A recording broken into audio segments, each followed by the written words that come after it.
Olha que bacana esse bonequinho. Eu chamo de bonequinho, né? O pessoal chama de action Pô, figure. tira aí, pô.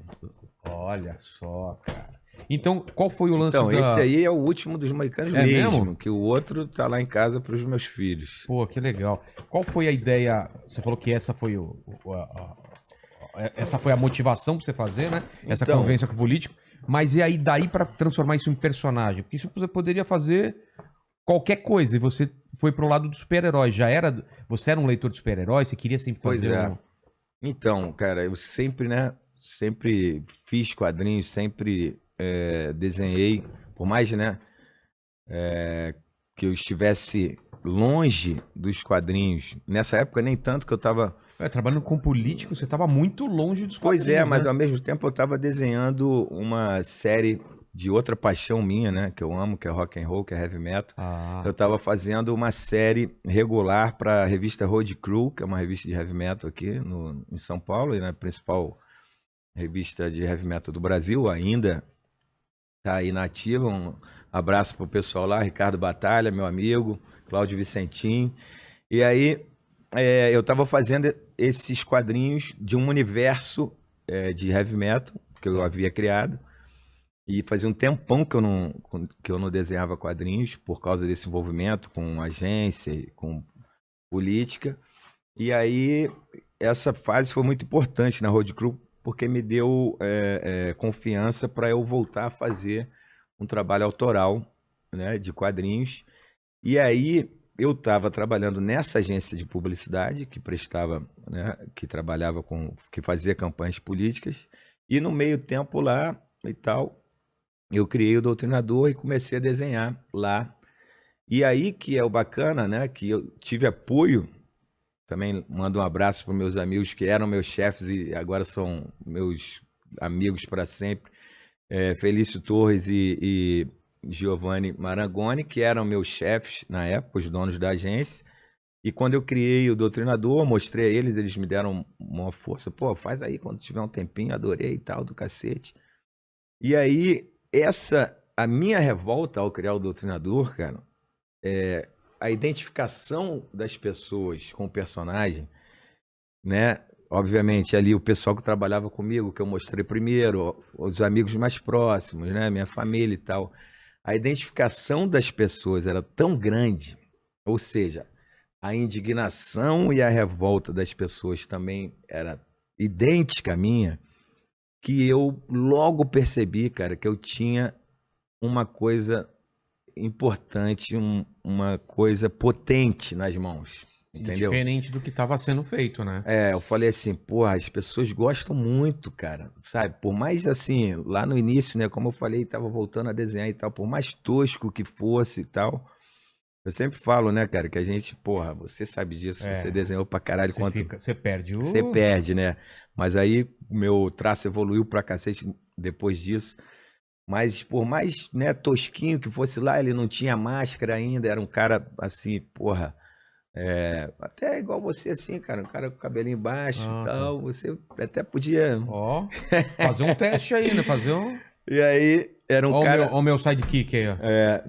não tinha máscara ainda, não tinha o capuz lá no Mas o início, background já era de já caçar era, político sim, corrupto. sim, já era de resolver a coisa de forma, sabe, implacável e radical. Mas já tinha o nome de doutrinador? Sim, já tinha. Porque antes era vigilante, né? Pois eu sempre conto isso, que assim, eu já até esqueci quantos nomes eu criei para chegar ao Doutrinador, que foi justamente o que passou no registro lá Tudo já tinha. Tudo já tinha, eu criei uma porrada, Vigilante já tinha também, É. né, que é um nome, porra, super comum. É.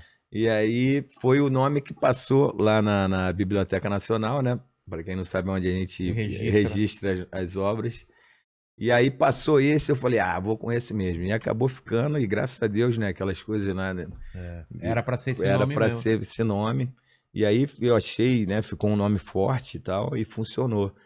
E aí foi quando, assim, logo no início, cara, em 2008, né, eu mandei para 14 editoras aqui no Brasil. Eu tinha feito umas 30 e poucas, 40 e poucas páginas. E aí eu mandei para as editoras, não tinha as redes sociais como a gente tem hoje, né? Tinha o Orkut, mas acho que estava morrendo. E aí a gente ainda tinha que seguir aquele, né, caminho aquele comum, caminho né, comum. de você ser avaliado por uma editora e tal, não sei o quê.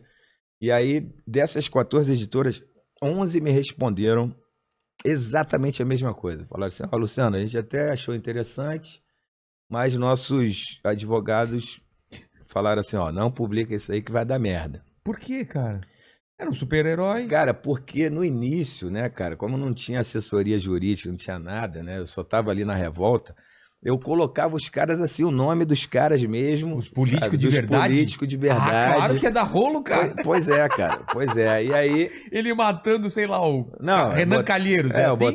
botava todo mundo. E aí, porra, os caras falaram, cara, se a gente publicar isso, vai dar uma merda fodida. É. E aí, tá bom, eu engavetei lá, e aí ele dormiu lá 3 anos na gaveta, e quando foi 2000 e... não, minto, isso foi em 2010 quando eu enviei. Aí em 2013, isso que é aquela, né, aquelas coisas que só acontecem uma vez na vida.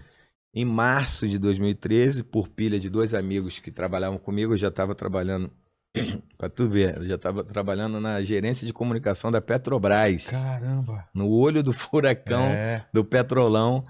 E aí, 2 amigos lá, um abraço também para eles, Paulo Dantão Eu tava fazendo pesquisa pro seu... e Gutenberg.